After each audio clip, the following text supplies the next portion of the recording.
പ്രിയ പ്രേക്ഷകരെ, ഒരു രാജാവ് തൻ്റെ സ്വന്തം അധികാരവും സിംഹാസനവും വലിച്ചെറിഞ്ഞ് തെരുവിൻ്റെ പൊടിപടലങ്ങളിലേക്ക് നടന്നു നീങ്ങിയാൽ ഇറങ്ങിച്ചെന്നാൽ നിങ്ങൾ അതിനെ എന്തു പേര് വിളിക്കും?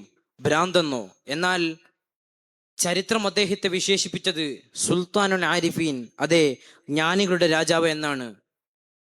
സുൽത്താനുൽ ആരിഫീനായ ഇബ്രാഹിം ഇബ്നു അദ്ഹം റളിയല്ലാഹു അൻഹുവിൻ്റെ ജീവിതമാണ് തൊട്ടടുത്ത ദഅവാ കോളേജായ മജ്മയിൽ പഠിച്ച ഇസുദ്ദീൻ സിദ്ദീഖി പൂക്കോട്ട് ചോലയുടെ ഇബ്രാഹിം ഇബ്നു അദ്ഹം ജീവചരിത്രകഥ എന്ന ഈ കൃതി.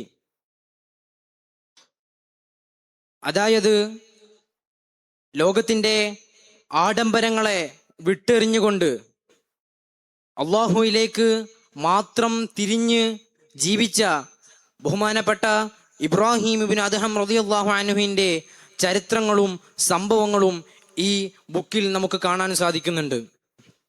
അതായത് മനുഷ്യൻ ദുനിയാവിൻ്റെ പിന്നാലെ നെട്ടോട്ടമോടുമ്പോൾ ഈ ചരിത്രം അല്ലെങ്കിൽ ഈ ബുക്ക് വായിച്ച ഒരു മനുഷ്യൻ, അദ്ദേഹത്തെ സംബന്ധിച്ചിടത്തോളം അദ്ദേഹത്തിന് ദുനിയാവിനെ കുറിച്ച് ആകുലപ്പെടേണ്ട ആവശ്യം തീരെയില്ല.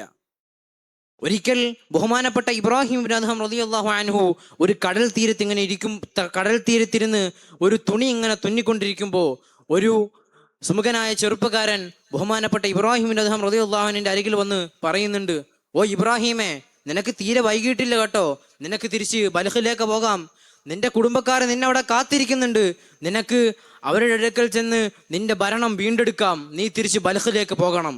ഇത് കേട്ട് ഇബ്രാഹിം ഇബ്നു അദ്ഹം റളിയല്ലാഹു അൻഹു തൻ്റെ കയ്യിലിരുന്ന സൂചി കടലിലേക്ക് ഒരൊറ്റ ഏറ്.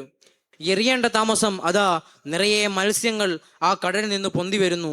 അവയുടെ വായകളിലെല്ലാം സ്വർണത്തിൻ്റെ സൂചികളുമുണ്ട്. ഇബ്രാഹിം ഇബ്നു അദ്ഹം തങ്ങൾ പറഞ്ഞു: എനിക്കിതല്ല ആവശ്യം, എൻ്റെ സൂചിയാണ്. ഉടനെ ആ മത്സ്യങ്ങൾ തിരിച്ചുപോയി. പിന്നെയും കുറേ മത്സ്യങ്ങൾ പൊന്തി വന്നു. അവരുടെ വായിലുള്ളത് വെള്ളിയുടെ സൂചികളാണ്. ഇബ്രാഹിം ഇബ്നു അദ്ഹം പറഞ്ഞു: ഇതല്ല എനിക്ക് വേണ്ടത്, ഞാൻ എറിഞ്ഞൊരു തുരുമ്പിച്ച സൂചിയുണ്ട്, ആ സൂചിയാണ് എനിക്ക് വേണ്ടത്. ഉടനെ ഒരു മത്സ്യം കരയിലേക്ക് എടുത്തു ചാടുകയാണ്. ഇബ്രാഹിം ഇബ്നു അദ്ഹം റളിയല്ലാഹു അൻഹു ആ മത്സ്യത്തിൻ്റെ വായിൽ നിന്ന് ആ സൂചി പുറത്തെടുക്കുന്നു. എന്നിട്ട് തിരിച്ച് ആ മത്സ്യത്തെ കടലിലേക്ക് ഇറക്കി വിട്ടുകൊണ്ട് ആ ചെറുപ്പക്കാരനെന്ന് നമുക്ക് തോന്നിക്കുന്ന ഇബ്ലീസിനോട് ബഹുമാനപ്പെട്ട ഇബ്രാഹിം ഇബ്നു അദ്ഹം റളിയല്ലാഹു അൻഹു പറയുന്നുണ്ട്: ഓ ഇബ്ലീസേ, ഞാൻ ബൽഖ് അടക്കി ഭരിച്ചിരുന്ന സമയത്ത് എനിക്ക് അവിടുത്തെ പ്രജകൾ, അവിടുത്തെ മനുഷ്യർ മാത്രമായിരുന്നു പ്രജകളായിട്ടുണ്ടായിരുന്നത്. പക്ഷേ അള്ളാഹുവിൻ്റെ മഹത്തായ കുദ്റത്ത് കൊണ്ട് ഇന്ന് ലോകത്തുള്ള സർവ്വജരാജങ്ങളും വേണമെങ്കിൽ അള്ളാഹു സുബ്ഹാനഹു വ തആല എനിക്ക് അടിമപ്പെടുത്തി തരുന്നുണ്ട്. ഇത് കേട്ട ഉടനെ ആ ഇബ്ലീസ് അവിടെ നിന്ന് അന്തം വിട്ട് ഓടുകയാണ് ഉണ്ടായത്. മാത്രമല്ല, ഒരിക്കൽ ഇബ്രാഹിം ഇബ്നു അദ്ഹം റളിയല്ലാഹു അൻഹു തൻ്റെ ആത്മീയ യാത്രയ്ക്ക് ഇടയിൽ ഒരു അടിമയെ വാങ്ങുകയാണ്. ആ അടിമയെ വാങ്ങിച്ചു കൊണ്ടുവന്ന് ഇബ്രാഹിം ഇബ്നു അദ്ഹം റളിയല്ലാഹു അൻഹു ആ അടിമയോട് ചോദിക്കുന്നുണ്ട്: നിനക്ക് ഏറ്റവും ഇഷ്ടപ്പെട്ട വസ്ത്രം ഏതാണ്? അപ്പോ അദ്ദേഹം പറയുന്നു: എനിക്ക് യജമാനൻ തരുന്ന വസ്ത്രമാണ് ഞാൻ ധരിക്കല്. നിനക്ക് ഏറ്റവും ഇഷ്ടപ്പെട്ട ഭക്ഷണം? യജമാനൻ എന്ത് തരുന്നു അത് ഞാൻ കഴിക്കും. നിനക്ക് ഏറ്റവും ഇഷ്ടപ്പെട്ട ജോലി? എന്ത് പറയുന്നു എന്തും ഞാൻ ചെയ്യും. നിനക്ക് സ്വന്തമായി ഒരു ആഗ്രഹങ്ങളും താല്പര്യങ്ങളൊന്നും ഇല്ല? യജമാനുള്ളപ്പോൾ അടിമയ്ക്ക് എന്ത് താല്പര്യമാണുള്ളത്? ഇത് കേട്ട് ബഹുമാനപ്പെട്ട ഇബ്രാഹിം ഇബ്നു അദ്ഹം റളിയല്ലാഹു അൻഹു പൊട്ടി പൊട്ടി കരഞ്ഞുപോയി.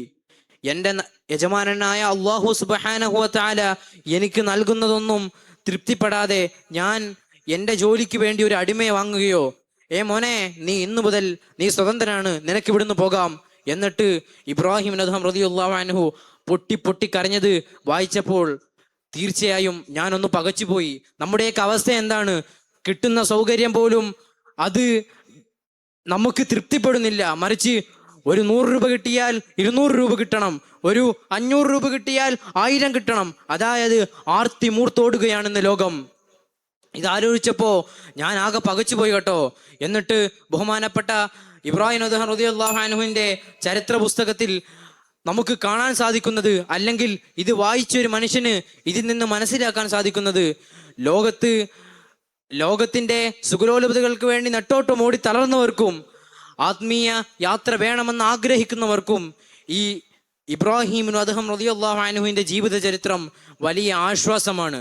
അത് വായിച്ചു കഴിഞ്ഞാൽ നിങ്ങളുടെ തീരുമാനങ്ങളിലും നിങ്ങളുടെ നിലപാടുകളിലും ഒരു വലിയ മാറ്റം തന്നെ ഉണ്ടാകുമെന്ന് പറഞ്ഞുകൊണ്ട് ഈ പുസ്തകം പ്രേക്ഷകർക്കായി സമർപ്പിച്ചുകൊണ്ട് ഞാൻ നിർത്തുന്നു. വാഹൃദ അൽഹംദുലില്ലാഹി റബ്ബിൽ ആലമീൻ. അസ്സലാമു അലൈക്കും വറഹ്മത്തുള്ളാഹി.